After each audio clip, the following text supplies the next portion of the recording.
Welcome to hero chemistry tutorial. আজকে আমরা দেখব জলের তড়িৎ বিশ্লেষণ। তার আগে একটা কথা বলে দিই, যারা আমার ক্লাসে আজকে নতুন, যারা আমার চ্যানেলে আজকে নতুন, তাদের কাছে একটা রিকোয়েস্ট আসছে, অবশ্যই চ্যানেলটাকে তারা সাবস্ক্রাইব করবে। আর যারা রেগুলার যারা ক্লাস, তারা অবশ্যই ভিডিওটা ভালো লাগলে শেয়ার করবে, লাইক করবে। আর যারা এখনও সাবস্ক্রাইব করনি অবশ্যই সাবস্ক্রাইব করবে আর পাশের বেল আইকন অবশ্যই অন করবে। চলো দেখি আজকে জলের তড়িৎ বিশ্লেষণ। জলের তড়িৎ বিশ্লেষণ বোঝার আগে আমাদেরকে যেটা বুঝতে হবে, একটা জিনিস বলি যে তড়িৎ বিশ্লেষণ প্রক্রিয়াতে শক্তির রূপান্তর কি ঘটে, অর্থাৎ কোন শক্তি কোন শক্তিতে রূপান্তর ঘটে, এটা আমাদেরকে বুঝতে হবে। যে তড়িৎ শক্তি রাসায়নিক শক্তিতে রূপান্তরিত হয় না রাসায়নিক শক্তি তড়িৎ শক্তিতে রূপান্তরিত হয়, সেটাকে আমাদেরকে জানতে হবে।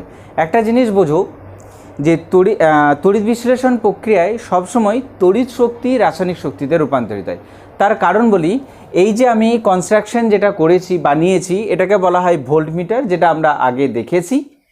এই ভোল্টমিটারের মধ্যে এখানে একটা ব্যাটারি লাগানো আছে, ব্যাটারির ধনাত্মক মেরু, ব্যাটারির ঋণাত্মক মেরু। ঋণাত্মক মেরুর সঙ্গে যেটা যুক্ত থাকে তাকে বলা হয় ক্যাথোড, আর ধনাত্মক মেরুর সঙ্গে যেটা যুক্ত থাকে তাকে বলা হয় অ্যানোড। আর পুরো এই কনস্ট্রাকশনটাকে বলা হয় ভোল্টমিটার। তড়িৎ বিশ্লেষণ যে প্রক্রিয়া করা হয় তাকে বলা হয় ভোল্টমিটার। ক্লিয়ার হলো? প্রশ্ন হচ্ছে এখানে শক্তির রূপান্তর কি ঘটে। তাহলে দেখো, এখানে তো ব্যাটারি লাগিয়েছি, তাহলে ব্যাটারি থেকে কারেন্ট আসছে, এখানে ব্যাটারি থেকে কারেন্ট আসছে এর ভিতরে। তাহলে ব্যাটারি থেকে কারেন্ট যখন আসছে তাহলে সেটা তড়িৎ শক্তি। তারপর কি হচ্ছে, এখানে রাসায়নিক বিক্রিয়া হচ্ছে, সেই রাসায়নিক বিক্রিয়া রাসায়নিক শক্তিতে রূপান্তর ঘটে যাচ্ছে। তাহলে তড়িৎ বিশ্লেষণ প্রক্রিয়ায় তড়িৎ শক্তি রাসায়নিক শক্তিতে রূপান্তর ঘটে। নোট ডাউন করে নাও।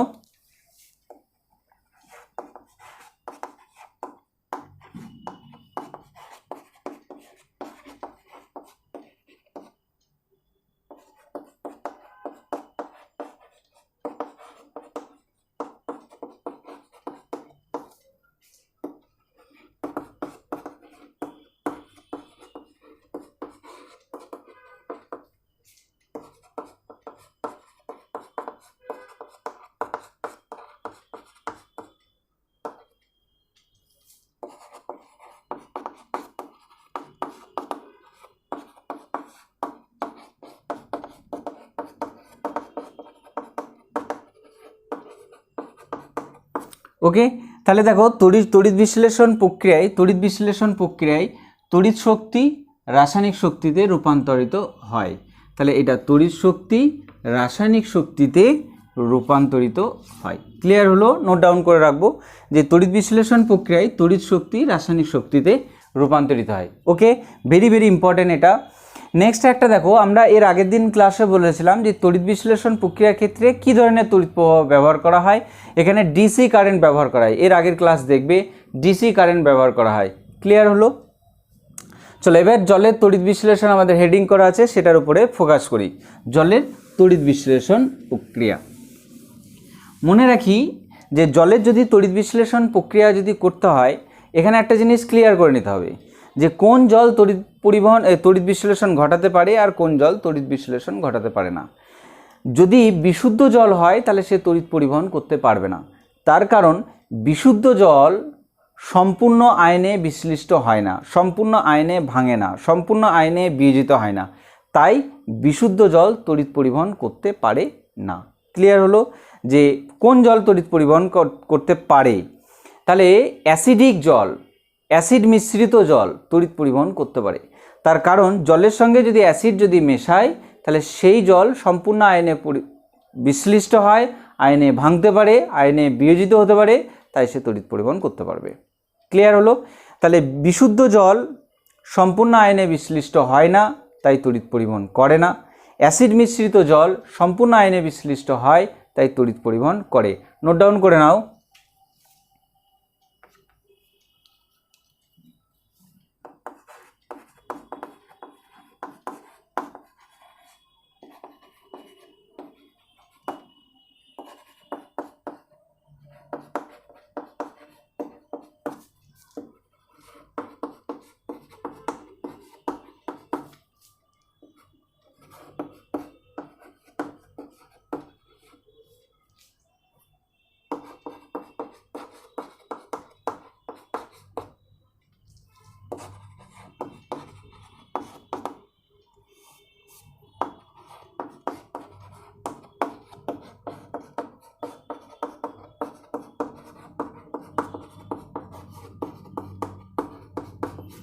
ক্লিয়ার হলো? বিশুদ্ধ জল সম্পূর্ণ আয়নে ভাঙতে পারে না, তাই তড়িৎ পরিবহন করে না।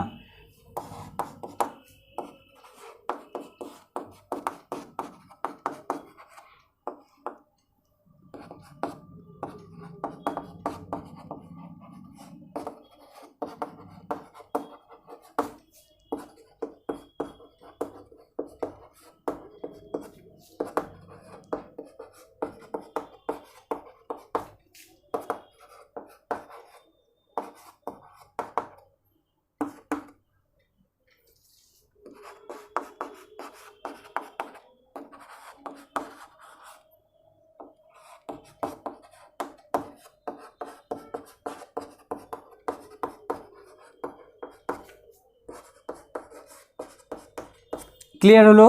অ্যাসিড মিশ্রিত জল সম্পূর্ণ আয়নে ভাঙতে পারে, তাই তড়িৎ পরিবহন করে। ক্লিয়ার হলো? ভেরি ভেরি ইম্পর্টেন্ট, দুটোকে নোট ডাউন করে নেবে যে বিশুদ্ধ জল তড়িৎ পরিবহন পারবে না যদি আয়নে না ভাঙতে পারে, অ্যাসিড মিশ্রিত জল পারে, তার কারণ সে আয়নে সম্পূর্ণ বিশ্লিষ্ট হয়। ক্লিয়ার হয়ে গেল? নেক্সট এখানে দেখো, আমরা দেখব এবার কিভাবে তড়িৎ পরিবহন করে সেটাকে দেখব। দেখো, যখন আমরা যখন নিই, সেই জলের মধ্যে তো তিনটে জিনিস তড়িৎ বিশ্লেষণ প্রক্রিয়াতে, তিনটে জিনিস আমাকে খেয়াল রাখতে হবে। একটা হচ্ছে তড়িৎ বিশ্লেষ্য, একটা হচ্ছে তড়িৎ দ্বার, আর ক্যাথোড আর অ্যানোড বিক্রিয়া। ক্লিয়ার হলো? একটা হচ্ছে তড়িৎ বিশ্লেষ্য, একটা হচ্ছে তড়িৎ দ্বার, আর একটা হচ্ছে ক্যাথোড অ্যানোড বিক্রিয়া। তড়িৎ বিশ্লেষ্য হিসাবে কি ব্যবহার করি, তড়িৎ দ্বার হিসাবে কি ব্যবহার করি, আর ক্যাথোড আর অ্যানোডের বিক্রিয়াটা কি হয়, প্রত্যেকটা কোশ্চেনে আমাদের এগুলোকে জিজ্ঞাসা করবে। আমাদের তিনটে পড়তে হবে, একটা হচ্ছে জলের তড়িৎ বিশ্লেষণ, আর একটা হচ্ছে গলিত NaCl এর তড়িৎ বিশ্লেষণ, আর একটা হচ্ছে কপার সালফেটের তড়িৎ বিশ্লেষণ। এই প্রত্যেকটার ক্ষেত্রে তড়িৎ বিশ্লেষ্য কি, তড়িৎ দ্বার কি, আর ক্যাথোড অ্যানোডের বিক্রিয়া কি, এই তিনটেকে আমাদেরকে খেয়াল রাখতে হবে। তো চলো এটাকে লিখি। দেখো, জলের তড়িৎ বিশ্লেষণের ক্ষেত্রে তড়িৎ বিশ্লেষ্য হলো অ্যাসিড মিশ্রিত জল।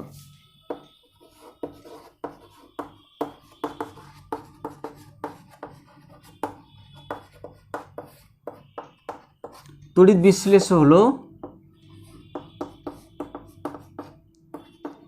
অ্যাসিড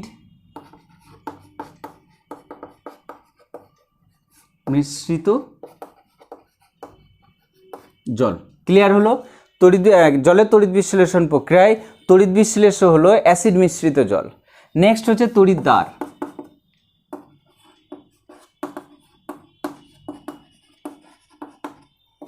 তড়িৎ দ্বার হিসাবে কি ইউজ করা হয়? এখানে তড়িৎ দ্বার হিসাবে ইউজ করব আমরা প্লাটিনাম তড়িৎ দ্বারকে, প্লাটিনাম ধাতুকে বা তারকে, আর ক্যাথোড হিসাবে ইউজ করব এখানে প্লাটিনামকে। তাহলে এখানে তড়িৎ দ্বার বলতে ক্যাথোড কি আর অ্যানোড কি, তাহলে তড়িৎ দ্বার হিসাবে ক্যাথোড ও অ্যানোড হবে প্লাটিনাম ধাতু বা তার। ক্লিয়ার হলো? প্লাটিনাম ধাতু। ক্লিয়ার হলো? থার্ড আমাদের দাঁড়াচ্ছে আর একটা, যে জলের তড়িৎ বিশ্লেষণ প্রক্রিয়ায় ক্যাথোড আর অ্যানোডের বিক্রিয়া কি। দেখো, জলের যখন তড়িৎ বিশ্লেষণ বিক্রিয়া করবে, কিছু জিনিস তোমাকে খেয়াল রাখতে হবে। প্রথম যে জিনিসটা সেটাকে বুঝি, যে এখানে আছে তোমার ক্যাথোড। ক্যাথোড, দেখো ক্যাথোড মানে হচ্ছে নেগেটিভ, ক্যাথোড মানে হচ্ছে নেগেটিভ। যে নেগেটিভ হবে তার কাছে ইলেকট্রন বেশি থাকবে। যে নেগেটিভ হবে, শর্ট ট্রিক বলছি, ক্যাথোড মানে হচ্ছে দেখো নেগেটিভের সঙ্গে যুক্ত আছে, আর নেগেটিভ মানে ইলেকট্রন বেশি থাকবে। অ্যানোড মানে হচ্ছে পজিটিভ, তার মানে কি হবে, ইলেকট্রন কম থাকবে। ক্লিয়ার হলো? তাহলে যে পজিটিভ হবে তার কাছে ইলেকট্রন কম থাকবে, তাই যে নেগেটিভ তার কাছে ইলেকট্রন বেশি, যে পজিটিভ তার কাছে ইলেকট্রন কম থাকবে। ক্লিয়ার হলো? নেক্সট এখানে দেখো, ক্লিয়ার হলো? নোট ডাউন করো, এটাকে আমি মুছবো। তাহলে ক্যাথোড মানে ইলেকট্রন বেশি থাকবে, আর অ্যানোড মানে ইলেকট্রন কম থাকবে। ওকে, দেখো জলের তড়িৎ বিশ্লেষণ যদি করা হয়, তাহলে জল ভাঙবে এরকম, এইচ প্লাস আর OH মাইনাসে। কথাটা বোঝা গেল? জলের তড়িৎ বিশ্লেষণ যদি করা হয় তো জল এরকম আয়নে বিয়োজিত হয়ে যাবে, 2H প্লাস আর OH মাইনাস আয়নে বিয়োজিত হবে। তাহলে দেখো এখানে যেটা H প্লাস যেটা, এখানে যেটা H প্লাস যেটা, এটা কি ক্যাটায়ন, ক্যাটায়ন, ওকে। আর OH মাইনাস যেটা সেটা হলো অ্যানায়ন। ক্লিয়ার হলো? তাহলে পজিটিভ মানে ক্যাটায়ন, নেগেটিভ মানে অ্যানায়ন। ক্যাটায়ন কি হবে? পজিটিভ মানে তার কাছে ইলেকট্রন কম আছে, পজিটিভ মানে তার কাছে ইলেকট্রন কম আছে। আর মনে রাখবো ক্যাটায়ন সবসময় যাবে ক্যাথোডে। ক্যাটায়ন কোথায় যাবে? ক্যাথোডে যাবে। অ্যানায়ন কোথায় যাবে? সবসময় অ্যানোডে যাবে। ক্লিয়ার হলো? তাহলে ক্যাটায়ন যাবে ক্যাথোডে আর অ্যানায়ন যাবে অ্যানোডে। ক্যাটায়ন ক্যাথোডে কেন যাবে বুঝতে হবে। ক্যাটায়ন মানে দেখো পজিটিভ, আর পজিটিভ মানে কি বললাম? ইলেকট্রন কম। আর ক্যাথোড মানে কি? ক্যাথোড মানে হচ্ছে এটা নেগেটিভ, আর অ্যানোড মানে এটা পজিটিভ। তাহলে দেখো ক্যাথোড মানে হচ্ছে নেগেটিভ, নেগেটিভ মানে ইলেকট্রন বেশি, ইলেকট্রন বেশি, আর এটা মানে ইলেকট্রন কম। তাহলে দেখো এর কাছে কি আছে? এর কাছে আছে ইলেকট্রন কম, ক্যাটায়ন, এটা ক্যাটায়ন। তার ক্যাটায়ন পজিটিভ, তো পজিটিভ মানে ইলেকট্রন কম, যাবে কোথায়? যেখানে ইলেকট্রন বেশি পাবে। কোথায়? ক্যাথোডে। দেখো ক্যাথোড মানে নেগেটিভ, তাহলে ইলেকট্রন বেশি যাবে, বেশি আছে, তাহলে ক্যাটায়ন যাবে ক্যাথোডে। ক্লিয়ার হলো? অ্যানায়ন দেখো নেগেটিভ আছে, তার মানে ইলেকট্রন বেশি আছে, তাহলে ইলেকট্রন বেশি, তাহলে এর কাছে ইলেকট্রন বেশি আছে, ও যাবে কোথায়? যেখানে অ্যানোড মানে যেখানে ইলেকট্রন কম আছে। দেখো অ্যানোড পজিটিভ, পজিটিভ মানে ইলেকট্রন কম আছে, তাহলে এর কাছে ইলেকট্রন কম আছে, অ্যানোডে যাবে ইলেকট্রন দিতে। ক্যাটায়নের কাছে ইলেকট্রন কম আছে, অ্যানোডে যাবে ইলেকট্রন নিতে। ক্লিয়ার? তাহলে এখান থেকে এখানে যাবে ইলেকট্রন দিতে, আর এখান থেকে এখানে যাবে ইলেকট্রন নিতে। ক্লিয়ার হলো? ক্যাটায়ন মানে ইলেকট্রন কম, ক্যাথোড মানে ইলেকট্রন বেশি, কি করতে যাবে? এটা এখানে ইলেকট্রন নিতে যাবে। অ্যানায়ন মানে ইলেকট্রন বেশি, কোথায় যাবে? অ্যানোডে। অ্যানোড মানে হচ্ছে এটা ইলেকট্রন কম, তাহলে ইলেকট্রন দিতে যাবে। অ্যানায়ন যাবে এখানে ইলেকট্রন দিতে, ক্যাটায়ন যাবে ক্যাথোডে ইলেকট্রন নিতে। ক্লিয়ার হলো? নেক্সট দেখো, নেক্সট দেখো এখানে, তাহলে ক্যাথোড বিক্রিয়া, ক্যাথোড বিক্রিয়া, ক্যাথোড বিক্রিয়া দেখো, তাহলে ক্যাথোডে কে যাবে? ক্যাটায়ন, তাহলে H প্লাস, ওকে। H প্লাসের কাছে কি আছে? H প্লাস ক্যাটায়ন, এইটা H প্লাস ক্যাটায়ন, কি আছে? ইলেকট্রন কম, কোথায় আছে? ক্যাথোডে, কি করতে? ইলেকট্রন নিতে। H প্লাস একটা পজিটিভ মানে একটা ইলেকট্রন কম আছে, তাহলে একটা ইলেকট্রন নিবে, কিসে কনভার্ট হবে? হাইড্রোজেনে। কিন্তু হাইড্রোজেন H হয় না, হাইড্রোজেন হয় H2, তাহলে দুটো, একটা H প্লাস একটা ইলেকট্রন নেয়, একটা হাইড্রোজেন হয়, তাহলে দুটো হাইড্রোজেন আছে, দুটো H প্লাস, দুটো ইলেকট্রন নেবে, H2তে কনভার্ট হবে। ক্লিয়ার হলো? এটা চলে গেল তোমার ক্যাথোড বিক্রিয়া। এবার দেখো অ্যানোড বিক্রিয়া।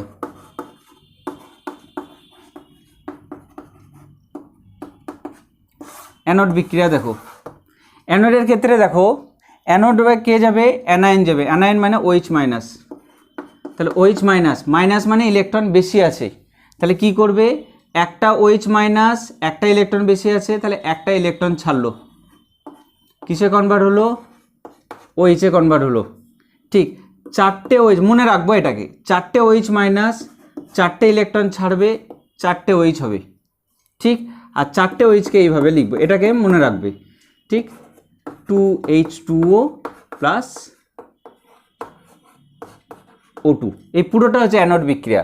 আবার বলে দিই, একটা OH মাইনাস, একটা মাইনাস আছে, তার মানে একটা ইলেকট্রন বেশি, একটা OH মাইনাস, একটা ইলেকট্রন ছাড়বে, একটা OH হবে। চারটে OH মাইনাস, চারটে ইলেকট্রন ছাড়বে, চারটে OH হবে। চারটে OH-কে যদি ভাঙা হয় তাহলে H2O আর O2-তে কনভার্ট হয়ে যাবে। তাহলে দেখো এখানে ক্যাথোড বিক্রিয়াতে, ক্যাথোডে কি হচ্ছে? হাইড্রোজেন গ্যাস তৈরি হয়ে যাচ্ছে, আর অ্যানোডে কি তৈরি হচ্ছে, অক্সিজেন গ্যাস তৈরি হচ্ছে। তাহলে ক্যাথোডে কি তৈরি হবে, ক্যাথোডে তৈরি হবে H2 গ্যাস হলো, আর অ্যানোডে কি তৈরি হবে, O2 গ্যাস। ক্লিয়ার হলো না, হলো না?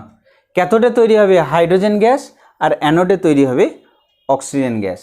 ক্লিয়ার হলো? ক্যাথোডে তৈরি হবে হাইড্রোজেন গ্যাস আর অ্যানোডে তৈরি হবে অক্সিজেন গ্যাস। তোমাদেরকে প্রথমে বলে দিলাম যে তড়িৎ বিশ্লেষ্য হিসেবে অ্যাসিড মিশ্রিত জল, আর তড়িৎদ্বার হিসেবে ক্যাথোড আর অ্যানোড দুটোই থাকবে প্লাটিনাম তার বা প্লাটিনাম ধাতু। আর ক্যাথোড বিক্রিয়া হচ্ছে এটা, আর অ্যানোড বিক্রিয়া হচ্ছে এটা। ক্যাথোডে তৈরি হবে হাইড্রোজেন আর অ্যানোডে তৈরি হবে অক্সিজেন। কিভাবে মনে রাখবো? ক্যাথোড মানে ক্যাটায়ন, ক্যাথোড মানে ক্যাটায়ন। H+ পজিটিভ যে হয় সে ক্যাটায়ন হয়, নেগেটিভ আয়ন যে হয় সে অ্যানায়ন হয়। Positive ion always cation, negative ion always anion. তাহলে যে পজিটিভ আয়ন সে ক্যাটায়ন কোথায় যাবে? ক্যাথোডে। তাহলে H পজিটিভ ক্যাটায়ন ক্যাথোডে যাচ্ছে হাইড্রোজেন গ্যাস।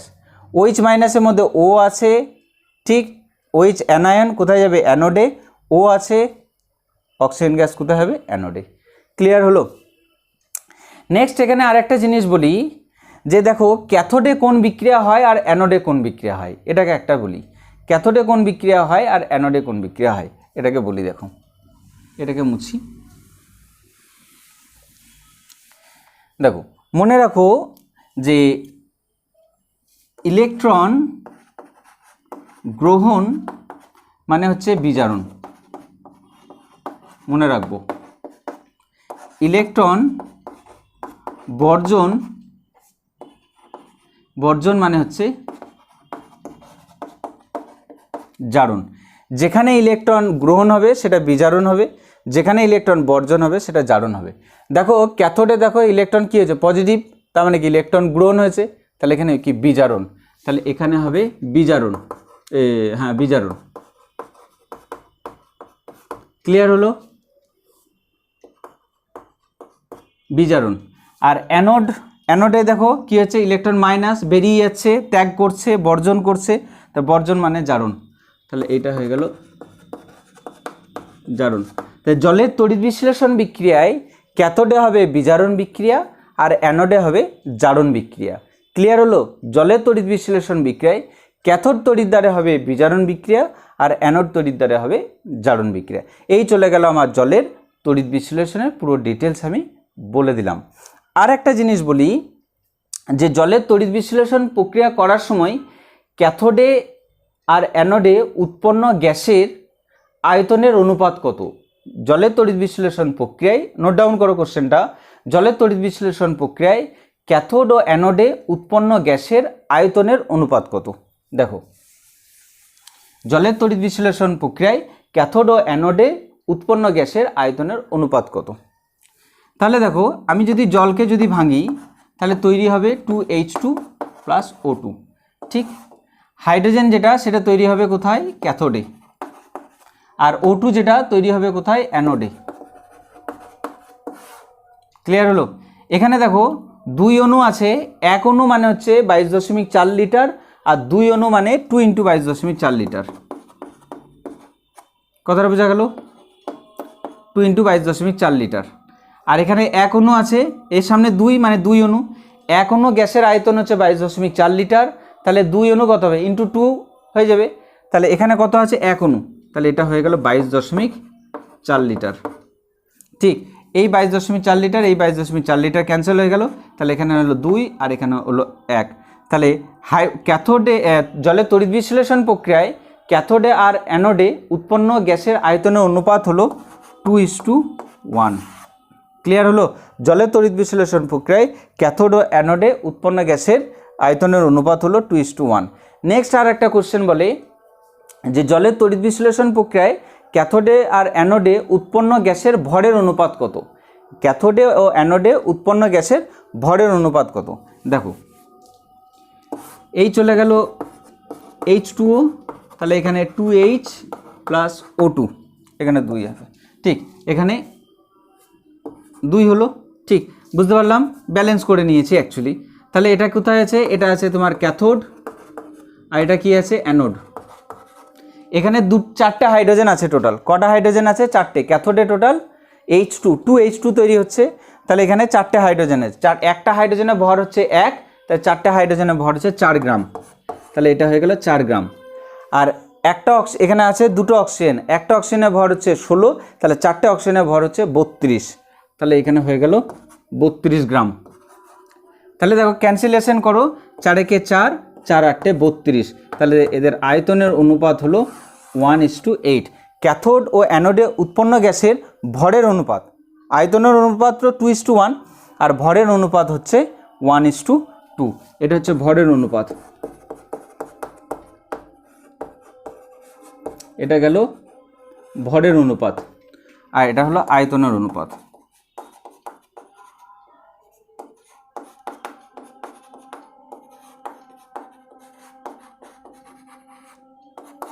ক্লিয়ার হলো?